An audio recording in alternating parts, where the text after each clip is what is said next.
करुणामय भगवान श्री कृष्ण और बलराम जी, ये अनंत शेषावतार बलराम जी, अनंत महिमायुक्त भगवान श्री हरि श्री कृष्णचंद्र जी ब्रज में विराजमान है। लेने के लिए अक्रूर जी को भेजा है कंस ने। भगवान के चिंतन में पूरा दिन व्यतीत हो गया। संध्या काल के समय ये पहुंचे। जैसी भावना की थी वैसे ही दर्शन हो रहे हैं। भावना की थी जब मैं पहुंचूंगा तो श्री कृष्ण बलराम गौशाला में होंगे, वो देखते ही हम उनके चरणों में गिरेंगे। तो जहां गए तो पहला दर्शन हुआ। पीछे का बड़ा मंगलमय कल चर्चा थी, भगवान के चरण चिन्हों को देखकर लौटना, व्याकुल हो जाना और भगवान की ही भावना में डूबे हुए आना। ब्रज में जब अक्रूर जी पहुंचे तो भगवान श्री कृष्ण और बलराम दोनों भाई गाय दुहने के स्थान में विराजमान थे। देखा अक्रूर जी, भगवान श्याम सुंदर श्री कृष्ण पीतांबर धारण किए हुए, गौर सुंदर बलराम जी नीलांबर धारण किए हुए, उनके नेत्र शरतकालीन कमल के समान खिले हुए। उन्होंने अभी किशोर अवस्था में प्रवेश किया है। वे दोनों गौर श्याम निखिल सौंदर्य की खान, घुटनों का स्पर्श करते हुए लंबी लंबी भुजाएं, अजान बाहु, सुंदर मुखारविंद, परम मनोहर, गज शावक के समान ललित चाल और भगवान के श्री चरण कमलों में ध्वजा, वज्र, अंकुश और कमल के चिन्ह थे। भगवान के चरणों में ध्वजा, वज्र, अंकुश, कमल आदि के चिन्ह थे। जब भगवान चलते तो उन चिन्हों से पृथ्वी सुशोभित होती। चिन्ह, भगवान के चरण चिन्ह पृथ्वी में अंकित हो जाते, बड़ी शोभा पृथ्वी की। मंद मंद मुस्कान, चितवन ऐसी मानो दया की वर्षा हो रही हो। वे उदारता की तो मानो मूर्ति थे। उनकी एक एक चेष्टा, लीला, उदारता और सुंदर कला से भरी थी। और गले में बनमाला, मणियों के हार जगमग जगमग कर रहे थे। अभी अभी स्नान करके निर्मल वस्त्र पहने थे। शरीर में पवित्र अंगराग चंदन का लेप किया गया था। परीक्षित, अक्रूर जी ने देखा जगत के आदि कारण, जगत के परमपति पुरुषोत्तम संसार की रक्षा के लिए अपने संपूर्ण अंशों से बलराम और श्री कृष्ण के रूप में अवतीर्ण होकर अपनी अंग कांति से दिशाओं के अंधकार को दूर कर रहे। इतने सुंदर लग रहे थे जैसे सोने से मढ़े हुए मरकत मणि। स्वर्णिम कांति पीतांबर की और अंग कांति मरकत मणि की। ऐसा लग रहा था जैसे सोने से मढ़ा हुआ मरकत मणि हो। और बलराम जी ऐसे लग रहे थे जैसे चांदी के पर्वत के ऊपर मेघ जगमगा रहे हो। मेघ नीलांबर और चांदी के पर्वत की तरह बलराम जी। अक्रूर जी ने देव ही देखा भगवान श्री कृष्ण बलराम को। प्रेमावेग से अधीर होकर रथ से कूद पड़े और दौड़ पड़े। जैसी भावना की थी कि जब ही देखूंगा उनके चरणों में साष्टांग लौट, वैसे ही भगवान ने वैसे ही सौभाग्य दिया। दौड़ करके गए और भगवान के चरणों में साष्टांग लौट गए, चरण पकड़ लिए भगवान श्री कृष्ण और बलराम के। भगवान के दर्शन से अक्रूर जी को इतना आह्लाद हुआ कि नेत्रों के आंसुओं से भगवान के चरणों का अभिषेक कर रहे हैं। सारा शरीर पुलकित है, बोलने की हिम्मत नहीं रह गई, गला भर आया। भगवान के चरणों में बहुत देर पड़े रहे। शरणागत वत्सल भगवान श्री कृष्ण उनके मन का भाव जान गए। उन्होंने वैसे ही जैसी भावना की थी, बड़ी प्रसन्नता से चक्रांकित हाथों द्वारा अक्रूर जी को उठाया और खींचकर हृदय से गाढ़ आलिंगन प्रदान किया। इसके बाद परम मनस्वी श्री बलराम जी के सामने विनीत भाव से खड़े हो गए। तब उन्होंने अक्रूर जी को गले से लगा लिया। एक हाथ श्री कृष्ण ने पकड़ा, दूसरा बलराम जी, और घर ले गए। जैसी भावना की थी, ये यथा माम प्रपद्यन्ते तास तथैव भजाम्य हम। घर ले जाकर बड़ा स्वागत हुआ क्रूर जी का। कुशल मंगल पूछकर श्रेष्ठ आसन पर बैठाया, विधि पूर्वक पांव पखारे, मधुपर्क आदि से पूजन किया क्रूर जी का। इसके बाद भगवान ने अतिथि क्रूर जी को गाय प्रदान करी और पैर दबा करके उनकी थकावट दूर की। ये देखो भगवान ने अक्रूर जी को गाय प्रदान की और पैर दबाकर थकावट दूर की और बड़े श्रद्धा एवं पवित्र सुंदर भोजन पवाया श्रद्धा से। जब ये भोजन कर चुके तब धर्म के परम मर्मज्ञ भगवान बलराम जी बड़े प्रेम से पान, इलायची ये सब पवाई, सुगंधित माला पहनाई। सत्कार जब अक्रूर जी का हो गया तब नंदराय जी ने उनके पास आकर पूछा, अक्रूर जी आप लोग निर्दयी कंस के जीते जी किस प्रकार अपने दिन काटते हैं? अरे उसके रहते आप लोगों की तो वही दशा है जैसे कसाई द्वारा पाली हुई भेड़ों की होती है। इंद्रियाराम पापी ने अपनी बिलकती हुई बहन के नन्हे नन्हे बच्चों को मार डाला और आप लोग उसी के पास रहते हैं। आप सुखी हैं ये हम पूछ भी नहीं सकते, अनुमान भी नहीं कर सकते कि आप सुखी हैं। ऐसे पापी कंस के पास कौन सुखी रह सकता है? अक्रूर जी, नंद बाबा अक्रूर जी से ऐसी वार्ता कर रहे हैं। बड़ा सम्मान अक्रूर जी का हुआ था। भगवान के चिंतन में वो शिथिल थे। उस समय कोई उत्तर नहीं दिया। भगवान श्री कृष्ण बलराम जी अक्रूर जी के पास बैठ गए। बड़ा पलंग था। जैसी जैसी अभिलाषाएं मार्ग में की थी भगवान वो सब पूरी कर रहे। लक्ष्मी जी के आश्रय स्थान भगवान श्री कृष्ण प्रसन्न हो जाए तो त्रिभुवन में कौन सी ऐसी वस्तु है जो अप्राप्य हो। भगवान परम प्रेमी भक्तजनों की हर कामना को पूर्ण करते हैं। अगर कामना भक्त ना करे तो भगवान संसार का विषय नहीं देते अपने भक्त को। देवकी नंदन भगवान श्री कृष्ण, सायंकाल का समय है, पुनः अक्रूर जी को भोजन कराया और फिर अक्रूर जी के पास बैठकर भगवान बातें करने लगे। चाचा जी, आपका हृदय बड़ा शुद्ध है, आपको यात्रा में कोई कष्ट तो नहीं हुआ? स्वागत है, स्वागत है। मैं आपकी मंगल कामना करता हूं। मथुरा के हमारे आत्मीय, सुहृद, कुटुंबी, अन्य संबंधी सब कुशल स्वस्थ है ना? ये पूछना तो व्यर्थ ही होगा, क्योंकि जब तक ये मेरा मामा कंस जिंदा है तब तक कैसे कोई यदुवंशी कुशल हो सकता है? ये हमारे कुल के लिए भयंकर कलंक है, व्याधि है। बड़े खेद की बात है, मेरे ही कारण मेरे निरपराध माता पिता को सुना पुनः बंदी बना लिया गया है, देवकी वसुदेव जी को, और उनको यातनाएं दी जा रही हैं। और क्या कहूं, मेरे ही कारण और भी बच्चे उनके मार डाले गए। मैं बहुत दिन से चाहता था कि कोई न कोई उपाय बने कि मैं मथुरा पहुंचूं। बड़े सौभाग्य की बात आज मेरी अभिलाषा पूरी हुई। सौम्य स्वभाव चाचा जी, अब बताने की कृपा करेंगे कि शुभागमन का क्या संकल्प है? आपके आने का संकल्प क्या है?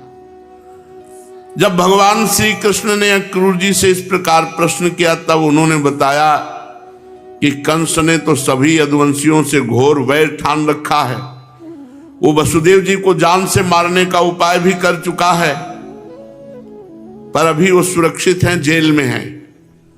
अक्रूर जी ने कंस का संदेश और जिस उद्देश्य से उसने स्वयं अक्रूर जी को दूत बना के भेजा था वो सब का सब बता दिया और कहा नारद जी ने जाके बता दिया है कि वो 8वां पुत्र आप ही हैं और नंद बाबा के ब्रज में रहते हैं। पूरी सूचना नारद जी ने दे दी है। अक्रूर जी की ये बात सुनकर विपक्षी शत्रुओं का दमन करने वाले भगवान श्री कृष्ण और बलराम जी हंसने लगे। अच्छा, तो हमको बुलाया गया है, वो विचार कर रहा है कि वहां मरवा डालेंगे, इसलिए हंसने लगे। इसके बाद नंद बाबा से कहा कि देखो अक्रूर जी क्या आज्ञा करते हैं, इनकी बात सुनो कि हमको और ब्रजवासियों को मथुरा चलना है। वहां धनुष यज्ञ है, रंगमंच है, वहां चलना पड़ेगा, ऐसा कंस का आदेश है। बाबा बहुत सहम गए कि इतने राक्षस तो यहां भेज चुका है, जब वहां जाएंगे तो क्या हो जाएगा। भगवान ने आज्ञा करी, तैयार हो जाइए। बाबा ने समस्त गोपों को आज्ञा दी, गोरस, घी, ये मक्खन, ये सब कंस की भेंट के लिए एकत्रित करो।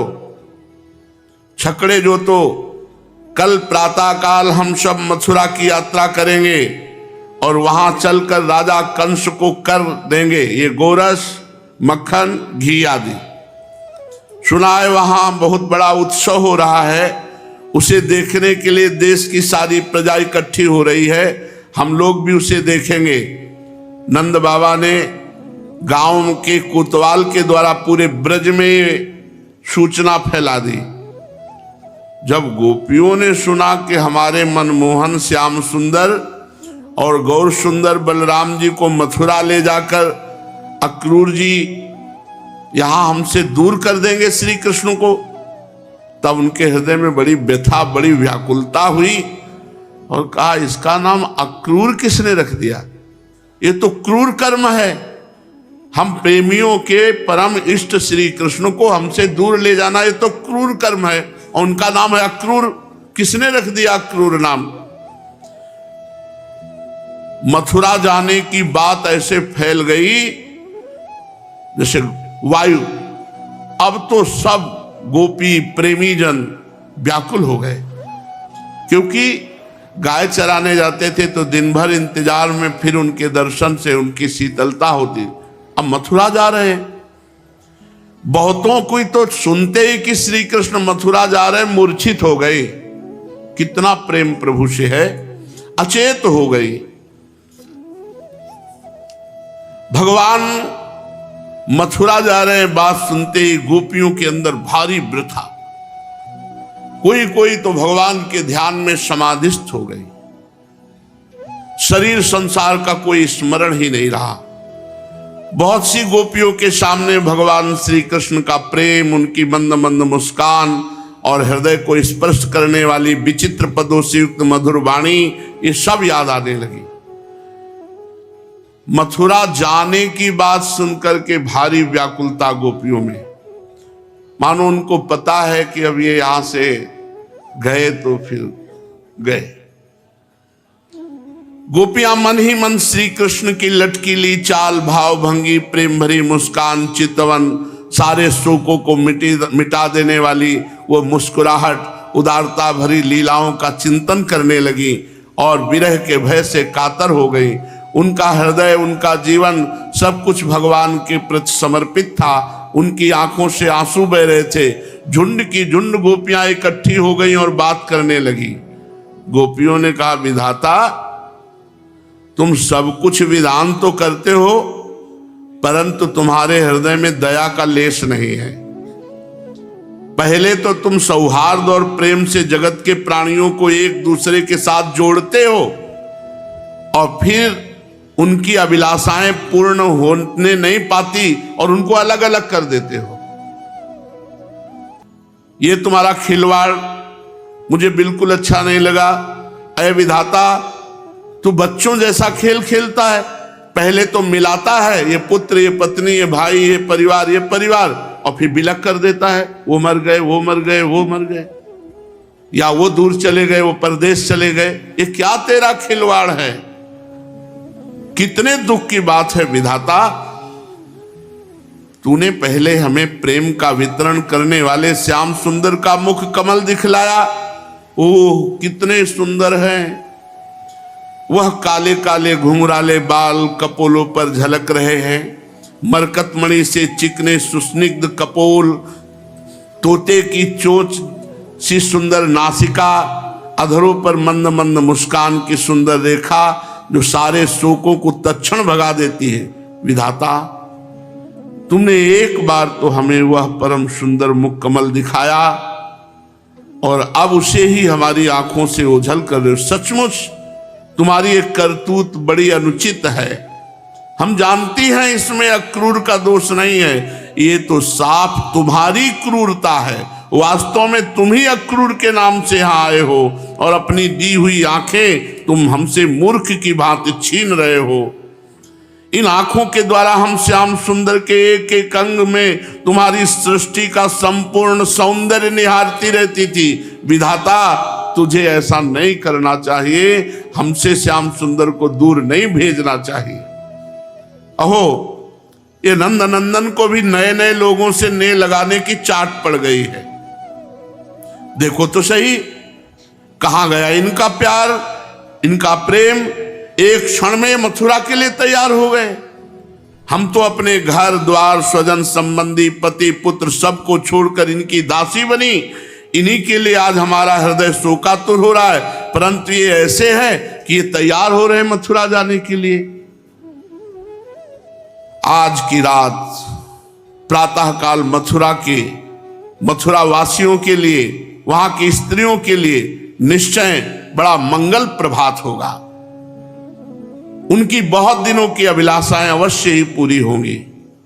ये हमारे ब्रजराज श्याम सुंदर अपनी तिरछी चितवन मंद मंद मुस्कान से युक्त मुखारविंद का मादक मधु जब वितरण करेंगे और मथुरापुरी में प्रवेश करेंगे तो सब मथुरावासी उसका पान करके धन्य धन्य हो जाएंगे।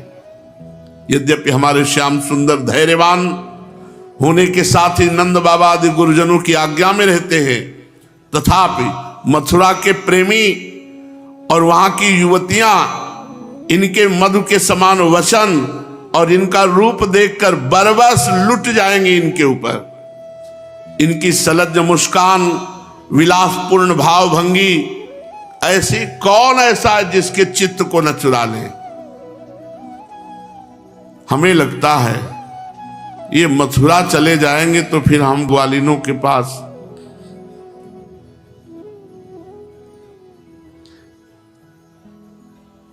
ये लौट कर क्यों आएंगे?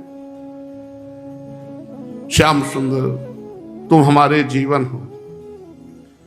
हम तो धन्य मानती हैं मथुरा के वासियों को, क्योंकि वो हमारे श्याम सुंदर को नेत्र भरकर पान करेंगे। आज मथुरा में महान उत्सव है। ये रमा रमण गुणसागर नटनागर देवकी नंदन श्याम सुंदर का वो दर्शन करेंगे, निहाल हो जाएंगे। देखो सखी, ये अक्रूर कितना निठुर है। थोड़ी देर चित्त लगा के देखो, जो रात दिन भगवान का दर्शन करते हैं, भगवान से उनके सामने से प्रभु जा रहे हैं, क्या हालत हुई। अपने लोग तो केवल कथा सुन रहे हैं, कह रहे हैं। उनका हृदय देखो, थोड़ी देर उनके हृदय में हृदय की भावना को मिलाने को क्या विकलता होगी गोपियों के हृदय में, क्या दशा हो जाएगी मैया की। लेकिन ये बाह्य लीला है, आंतरिक लीला में प्रभु कभी एक कदम भी धाम छोड़कर नहीं गए। वृंदावनम परित्यज्य पादमेकम न गच्छति। ये अक्रूर कितना निठुर है सखी, ये हृदयहीन है हमें लगता है, क्योंकि हमारी पीड़ा और दुख को ये नहीं समझेगा। हमारे प्राण प्रीतम नंद दुलारे श्याम सुंदर को हमारी आंखों से ओझल करके बहुत दूर ले जाना चाहता है। अरे कोई दो बात कहकर हमें धीरज भी नहीं बंधा रहा, आश्वासन भी नहीं दे रहा। सचमुच ऐसे अत्यंत क्रूर पुरुष का नाम अक्रूर किसने रख दिया? ये प्रेमी जनों की बात हो। सखी, अक्रूर की बात क्यों करती? ये कृष्ण भी तो कम निष्ठुर नहीं है ना। देखो देखो, ये चलने के लिए तैयार हो गए, एक बार भी हमारी तरफ देखकर बोला भी नहीं। अरे देखो ये मतवाले गोपगण छकड़े तैयार कर रहे हैं, जल्दी मचा रहे हैं। अरे ये गोपजन जानते नहीं कि श्री कृष्ण गए तो दोबारा वापस नहीं आएंगे। ये हमारे बड़े बूढ़े इनको समझाते क्यों नहीं? सखी, अब जो मन में आवे सो ही करें, हम कर भी क्या सकती हैं? विधाता हमारे प्रतिकूल हो गया। ऐसा करते हैं, हम सब चलते हैं और स्वयं चलकर अपने प्राण प्यारे प्राणेश श्याम सुंदर श्री कृष्ण को समझाएंगी, रोकेंगी। ये क्या कर लेंगे कुल के बड़े बूढ़े जन, क्या कर लेंगे बंधुजन हमारा? अरे जब हमारे प्राण ही जा रहे हैं तो हम कैसे जीवित रहेंगे? अभी गए नहीं है तब हमारे चित्त की ऐसी दशा है कि हमें लगता है हमारा दुर्भाग्य प्रकट हो गया। सखी, इनकी प्रेम भरी चितवन, मनोहर मुस्कान, ये मीठी मीठी बातें करते थे, विलासपूर्ण चितवन से देखते थे, ये प्रेमालिंगन करते थे। रासलीला की वो रात्रियां जो बहुत विशाल थी, इन्होंने हमारे साथ बिताई। हम कैसे जी पाएंगे इनके बिना? धन्य है उसका जीवन जो कि हम कैसे प्रभु के बिना कैसे जिए। धन्य है उनका जीवन। इसीलिए बड़े बड़े ऋषि मुनि गोपी चरणों की चरण रज की वंदना करते हैं। वंदे नंद ब्रज स्त्री राम पाद रेणु भीक्ष्ण सा। नमस्कार है, प्रणाम है ब्रज देवियों की चरण रज की। सखी, हम तुमसे सही कहते हैं, हम उनके बिना जी नहीं सकते। अपार विरह व्यथा की नदी आ गई, अब हम नहीं पार कर पाएंगे इसे, हम डूब जाएंगे विरह व्यथा में। अरे एक दिन की नहीं, प्रतिदिन की बात कहती है। ये भरोसा था कि ये सायंकाल गौएं चरा के आए थे तो हम जीवित रहते थे। अभी ये कैसे हम देखेंगे उनकी घुंघराली अलकावली, गले के पुष्पों के हार, गौओं के खुर की रज से मुखमंडित, बांसुरी बजाते मंद मुस्कान से, तिरछी चितवन से देख देख कर हमारे दिन भर के विरह को शांत कर देते। भला अब हम कैसे जिएंगे? परीक्षित, गोपियां वाणी से तो ऐसा कह रही थी, पर उनका हृदय का एक एक मनोभाव श्री कृष्ण में, श्री कृष्ण का आलिंगन कर रहा था। अभी श्री कृष्ण गए नहीं, जाने की बात सुनी तो विरह की संभावना से अत्यंत व्याकुल होकर लाज छोड़कर पुकार उठी। एवं ब्रुवाणा विरहातुरा भृशं ब्रजस्त्रियः कृष्ण विसक्त मानसा विसर्ज्य लज्जां रुरुदुः स्म सुस्वरं गोविंद दामोदर माधवेति। हे गोविंद, हे दामोदर, हे माधव, मैं तुम्हारे बिना जीवित नहीं रह सकती। ऐसे पुकार पुकार कर सब गोपियां एक स्वर में रो रही, सुललित स्वर में रो रहे हैं। विसर्ज्य लज्जाम रुरुदुः स्म सुस्वरम गोविंद दामोदर माधवेति। उच्च स्वर से रोते हुए, हे गोविंद, हे दामोदर, हे माधव, तुम्हारे बिना हम नहीं जी सकते। सारी रात व्यतीत हो गई रोते रोते। सूर्योदय हुआ, अक्रूर जी संध्या वंदन आदि नित्य कर्म से निवृत्त होकर रथ पर सवार हुए। नंद बाबा आदि गोपों ने भी दूध दही मक्खन घी आदि से भरे मटके, भेंट की बहुत सी सामग्रियां छकड़ों पर चढ़ा ली और चल पड़े। अनुराग के रंग में रंगी हुई गोपियां अपने प्राण प्यारे श्री कृष्ण के पास गई। उनके दर्शन से कुछ विराग्न शांत हुई। वे श्याम सुंदर की तरफ देख रही थी, कुछ तो बोले, कुछ तो कहें। यदुवंश शिरोमणि भगवान श्री कृष्ण ने देखा कि गोपियों के हृदय में बड़ी विरहाग्नि जल रही, संतप्त हो रहे, तो इतना कहा कि मैं आऊंगा, बस मैं आऊंगा। गोपियों को जब तक रथ की ध्वजा और पहियों से उड़ती हुई धूल दिखती रही, तब तक सब चित्रलिखित ज्यों की त्यों वहां खड़ी रही, परंतु हृदय तो हृदयाराध्य मनमोहन प्राणवल्लभ श्री कृष्ण के साथ चला गया। बस एक शब्द जीवित रखे था, मैं आऊंगा, बस यही शब्द उन्होंने कहा है, मैं आऊंगा। गोपियां सोच रही थी शायद थोड़ी दूर जाकर वो पुनः लौट आएंगे, परंतु जब देखा नहीं लौटे तो सब निराश हो गए। सोचो क्या दशा होगी जब नेत्रों से भर भर कर भगवत रूप माधुरी का वही भगवान चले गए। कैसे, ये तो प्रेमी हृदय जानता है, और ऐसे नहीं समझ में आएगा कि विरह क्या होता है। जब यहाँ का तो सांसारिक जो प्यार है वो तो भोग वासना को लेकर के है, उपासना को लेकर थोड़ी है। जब अनुराग उत्पन्न होता है उस समय अनुरागी की जो दशा होती है, बिछुरत एक प्राण हरि लेहि।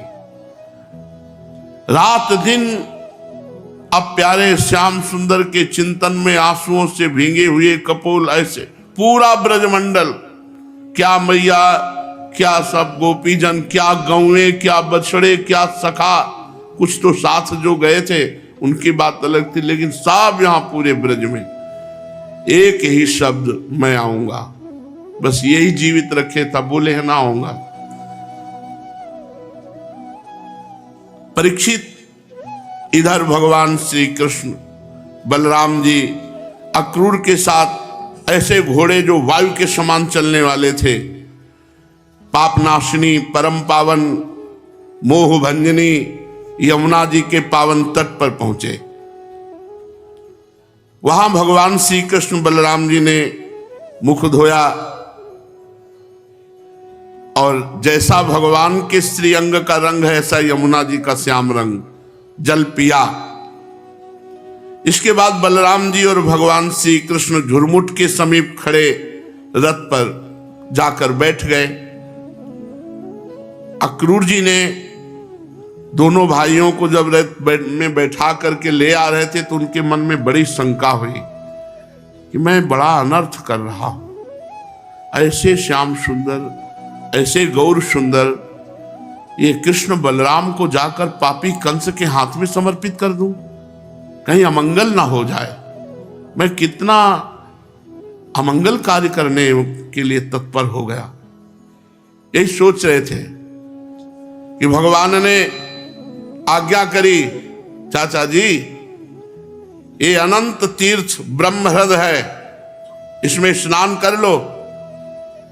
वो गए, आचमन किया, प्रणाम किया यमुना जी को, और जे भी उस कुंड में डुबकी लगाई, उसी समय जल के भीतर अक्रूर जी ने देखा कि श्री कृष्ण और बलराम दोनों भाई एक साथ बैठे हुए हैं। उनके मन में शंका हुई कि कृष्ण और बलराम जी को तो मैं बाहर रथ में बैठा लाया, ये जल में डुबकी लगाने पर कैसे दिखाई दे रहे? शायद वो रथ पर नहीं होंगे, यहां उतर कर आ गए होंगे जल में। तो बाहर निकले और देखा कि रथ पर श्री कृष्ण बलराम, फिर डुबकी लगाई तो देखा जल में श्री कृष्ण बलराम। उनको लग रहा है क्या ये मैं भ्रम देख रहा हूं कि श्री कृष्ण बलराम जल में भी हैं और रथ में भी बैठे हुए हैं। फिर दोबारा डुबकी लगाई तो देखा बलराम जी की जगह अनंत फणधारी भगवान शेष जी, बड़े बड़े सिद्ध चारण गंधर्व, ये सब मुनि ऋषि, ये लोकपाल सर झुका करके हाथ जोड़े स्तुति कर रहे हैं। शेष जी के 1000 सिर हैं प्रत्येक फण पर दिव्य मणियां, कमल नाल के समान उज्जवल शरीर पर नीलांबर, और उनकी गोद में श्याम मेघ के समान भगवान श्री कृष्ण रेशमी पीतांबर पहरे हुए शांत भाव से, कमल के रक्त दल के समान रत्नारे नेत्र, बड़ा सुंदर मुखारविंद और मुस्कुराहट प्रकट हो रही, चितवन चित्त को चुराए ले रही, बहुत सुंदर भौहें, नासिका, सुघड़, सुंदर कान, कपोल, लाल लाल अधरों की छटा निराली।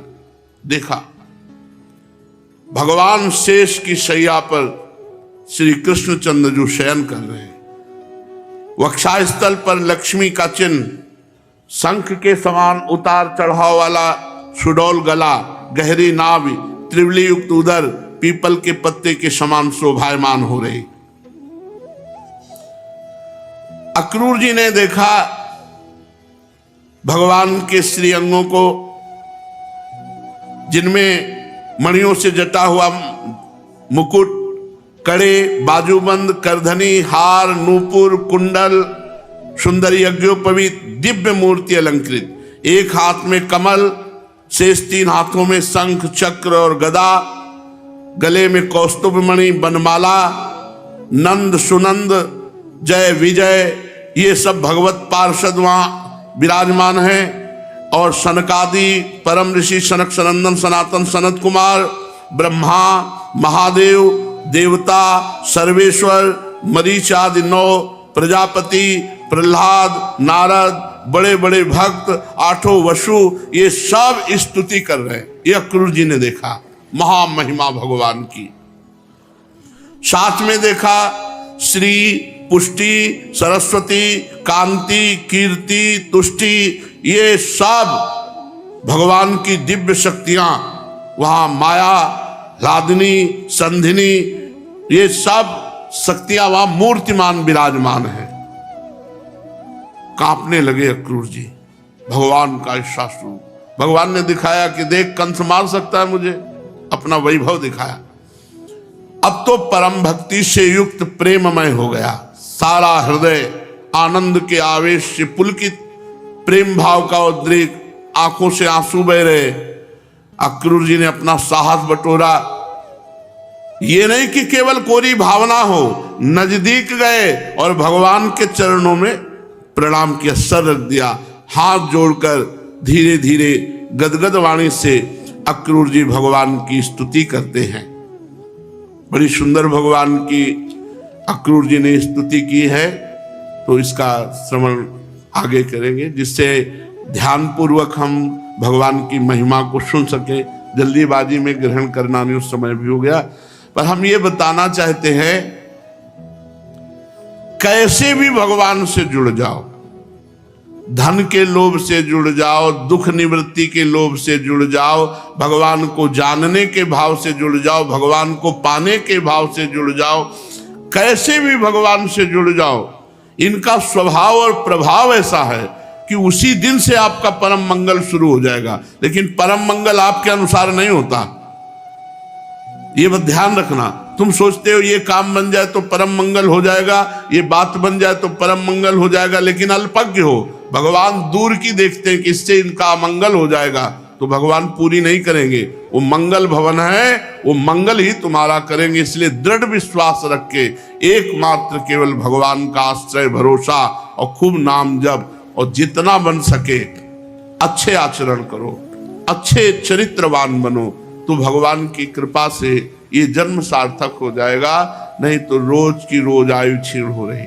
श्वासें जा रही, हम मृत्यु के नजदीक जा रहे हैं, हमारा ये जीवन छिना, फिर हमसे कोई साधना नहीं बनेगी।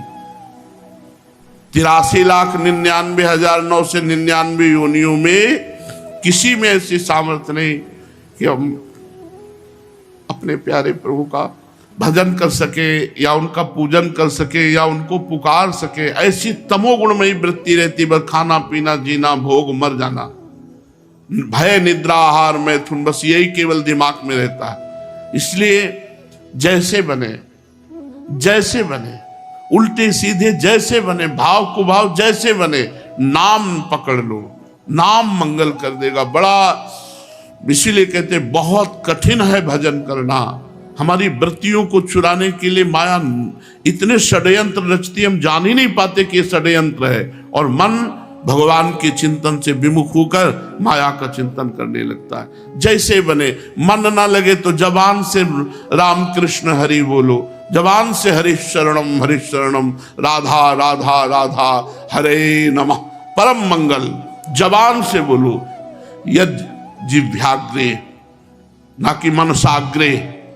अगर जिह्वा के अग्रभाग में नाम विराजमान, काम बन जाएगा। ये कलिकाल मलायतन मन कर देख विचार, श्री रघुनाथ नाम बिन नाही नानाधार। अगर नाम नहीं है भाई तो सब मिट्टी हो जाएगा। नाम है, एक नाम अगर ले लिया तो तुम्हारे तारने की पूरी व्यवस्था वो कर देगा। एक नाम में बड़ी अपार सामर्थ्य है। ऐसे नाम को हम न छोड़ें, निरंतर जपे। शेष चर्चा आगे। श्री राधा भी छोटा है, त्रिश्रेणु है इनके सामने। ये सहेली, ये सहचरियां अपार सामर्थ्य से युक्त हैं। जो इनके चरणों का आश्रय ले लेता है, दारिद्र्य मिट जाता है। दारिद्र्य किसी भी तरह की कोई चाह नहीं, मोक्ष